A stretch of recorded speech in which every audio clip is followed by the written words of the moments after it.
8 bob. Yig'inchoqlab aytsak, Ayso Masihga mansub bo'lganlar endi gunohga mahkum qilinmaydi. Chunki hayotlik erib keladigan muqaddas ruhning kuch-qudrati bizni o'limga mahkum qildigan gunohning kuchidan Ayso Masih orqali xalos qildi. Gunohkor tabiatimiz tufaylidan Tavrat qonuni bizni gunohning asoratidan ozod qila olmadi. Biroq Xudo o'z o'g'lini biz gunohkor insonlarning tenidek tan bilan yer yuziga avatib, uning gunohsiz tenida gunohlarimizning jazosini tortish bilan bizni boshqarayotgan gunohning kuchini bekor qildi.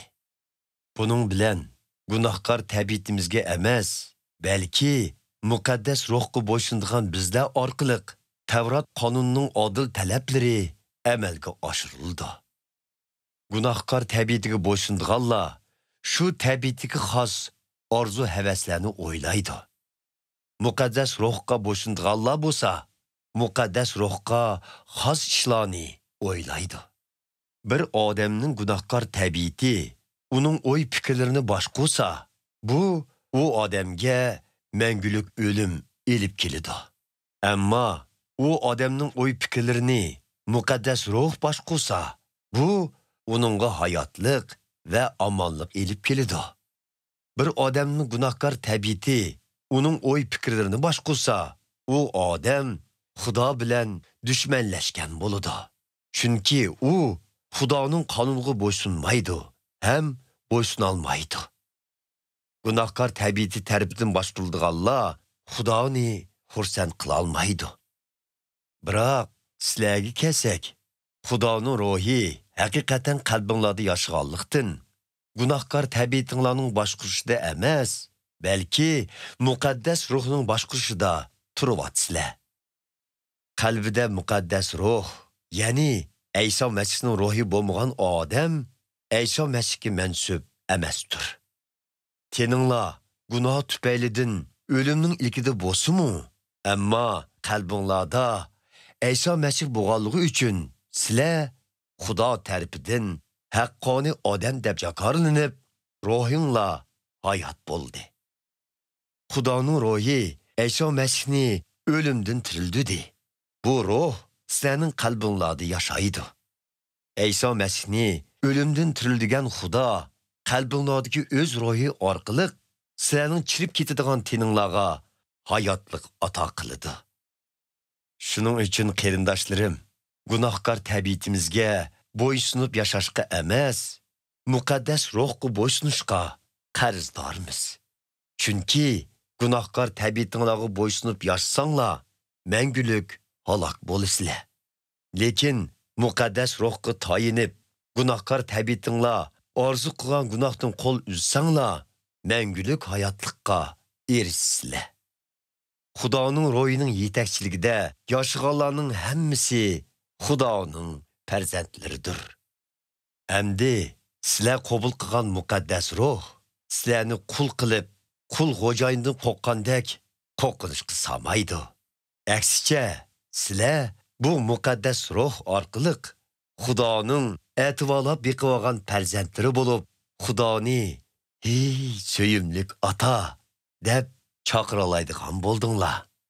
Bu muqaddas ruh qalb ruhimiz bilan birga bizning Xudoning farzandlari ekanligimizga guvohlik beradi. Xudoning farzandlari ekanmiz, uning va'da qilgan haqiqiy boyligiga mirosxo'rmiz. Shundaqla uningga Ayso Masih bilan birga mirosxo'rlik qilamiz. Kelgusida Ayso Masih bilan birlikda Xudoning shon sharifidan bahramon bo'lish uchun bizmi hozir Ayso Masihga o'xshash azob uqubatlarni tortyapmiz. Meningcha, hozir biz tortayotgan azob uqubatlar kelgusida bizda ayon bo'lgan shon sharafi silishtiganda hech narsaga arzimaydi. Yaratilgan butkul mavjudot Xudoning o'z farzandlarini ayon qilishini intizorlik bilan kutmoqda.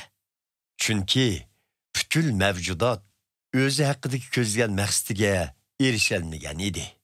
Bu mavjudotning o'z ixtiyori bilan emas, balki uni yaratgan Xudoning irodasi bilan bo'lgan.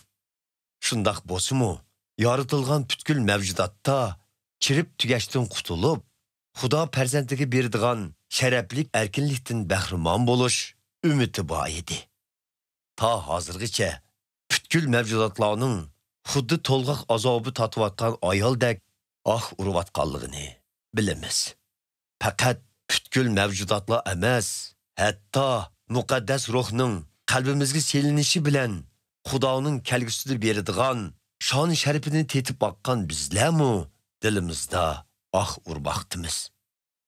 Xudoning farzandlari ekanligimiz ayon qilinishi bilan birga yangi tanga erishishni kutmoqdimiz.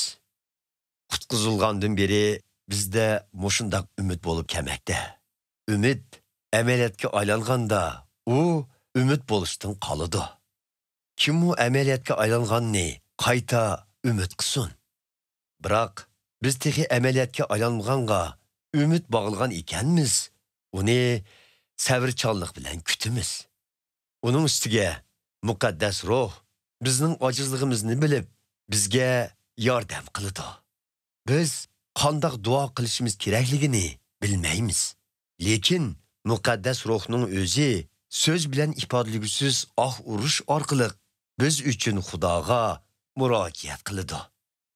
İnsanlarning qalbini ko'zitib turadigan Xudo muqaddas ruhning nima deyotganligini tushunadi. Chunki muqaddas ruh Xudoning irodasi bo'yicha Xudoning muqaddas xalqi uchun murojaat qiladi. Xudoning o'zini so'ydiganlarning, ya'ni o'zining irodasi bo'yicha chaqirganlarning hayotida mayli qanday ishlar yuz bersin, ularning butkul ishlarini moslashtirib, hammani shularning manfaati uchun o'rinlashtiradiganligini bilamiz. Chunki Xudo al-Musaqtila bu kishilarni bilgan. U bu kishilarning kelgusida o'z o'g'liga o'xshash bo'lishini oldin belgilagan. Buningdan maqsad İsa Masihni bu nurg'un qarindoshlarning orasida tunchi o'g'li qilish edi. Xudo oldin belgilagan bu kishilarni chaqirdi va o'zi chaqirgan bu kishilarni haqqoniy odam deb jakarladi. Haqqoniy odam deb jakarlangan bu kishilarga Xudo cho'qim shon sharaf ato qildi. Undaqda biz buningga nima deymiz? Xudo biz tarafda turgan ekan, kim u bizga qarshi chiqalisin? O'z o'g'lini ayımay, uni hammamiz uchun qurbon bo'lishga avatgan Xudo barliqini bizga ato qilmay qolamdi. Kim u Xudoning tanlagan bandlari ustidan shikoyat qila olsin? Hech kim. Chunki biz Xudo tarafidan haqqoniy odam deb jakarlangan. Kim bizni gunohga mahkum qila oladi? Hech kim. Chunki İsa Masih biz gunohkorlar uchun o'ldi. Uning ustiga u tirildirilib, Xudoning o'ng yonida o'qiq tutib, biz uchun murojaat qilmoqda. Hech kim bizni İsa Masihning mehr muhabbatidan ayirib etolmaydi. Har qanday qiyin ahvol, jafo mushaqqat, ziyon zahmat, och yalang'ochlik va xim xatar, hatto qilishmi bizni uningdan ayirib etolmaydi. Xuddi muqaddas yozmalarda yozilganidek, seni deb kun bo'yi o'lim girdobida turayotimiz, so'yildigan qo'ylar o'rnida qarilayotimiz. Lekin bizni so'ydigan Xudoning kuchi bilan bularning hammasi ustidan butunlay g'alaba qilamiz.